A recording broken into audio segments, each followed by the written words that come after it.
Macross, Do You Remember Love is a mostly, but not always, horizontally scrolling shoot-'em-up game. This game was developed by Scarab and published by Bandia in 1997 on the Sega Saturn in Japan. As you may or may not know, the game, with a few variations, takes you through the events of the classic anime film. Following the plot of the movie rather closely, the game makes extensive use of footage from the film, along with some scenes created just for the game.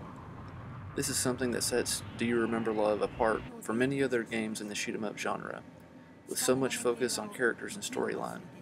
This definitely adds something to the game that you normally do not experience in the genre. On the downside, if you don't understand Japanese, or have never watched the movie that the game is based on, you might be a little lost as to what's going on. But as you watch the scenes unfold, you should have a basic grasp of what is happening. You play as the pilot Hikaru, piloting his Valkyrie fighter in the battle against the Zentradi. If you're unfamiliar with Macross, your Valkyrie fighter is able to transition between three forms: Fighter Mode, which is like a jet, Battleroid, which is like a mech, and Gerwalk, which is a mix between the fighter and mech forms. At some points the game forces you to use a specific form, and at other times you can choose between the forms on the fly. Unfortunately, for the most part, I felt that the three forms were sort of interchangeable, though I did prefer to stay in fighter mode when I could. Your Valkyrie has two basic modes of attack: your main weapon, the gun pod, and your missiles. There are a few options available pertaining to your weapons, such as the ability to charge your gun pod and unload a stream of firepower on your enemies.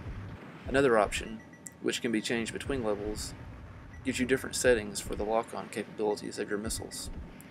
An interesting feature to the game is that your enemies can be on one of three planes: the foreground, the background, or in the middle, which is in the line of fire of your gun pod. However, your missiles can target enemies on any of the three planes. So that's pretty neat, and it's really cool to see the missile trails streaking across the screen, just like in the movie. There are 11 stages in the game, and as I mentioned before, most are horizontally scrolling, but there are a few vertically scrolling sections to the game. The stages themselves are not very long, and the game isn't very challenging on normal difficulty. However, things do get a little more challenging on the last two levels, but not overly so. The graphics are well done, but nothing really amazing.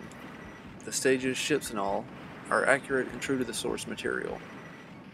Your Valkyrie fighter and the Zentradi enemies are a little larger than you would normally find in a shoot-'em-up, but this was probably a design decision to mesh the in-game action to the epic cutscenes taken from the movie.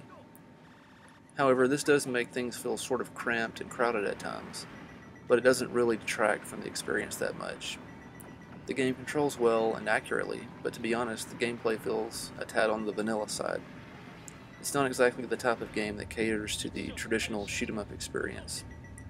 It seems the developers chose to focus more on simply allowing the player to play through the battles of the movie, though I do understand that the higher difficulty setting does present a stiff challenge for those who are interested.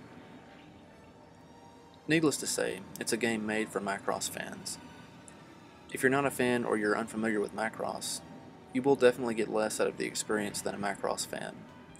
So the bigger fan you are, the more you will enjoy the game, and you probably won't mind as much the mostly straightforward levels, lack of power-ups, and variety in the enemies. Of course, I have to mention those classic Macross songs from the film.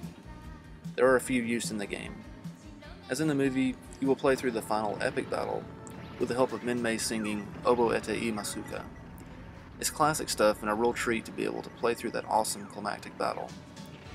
Overall, Do You Remember Love is a fine, above-average shoot-'em-up with a few interesting elements. I think it's a fun game to play, but there are better shoot-'em-ups out there from a pure gameplay perspective. The game really is a love letter to Macross fans above all else. So if shoot-'em-ups or Macross are your thing, it's a game worth checking out. If you're a fan of both shoot-'em-ups and Macross, even better. Long live Macross.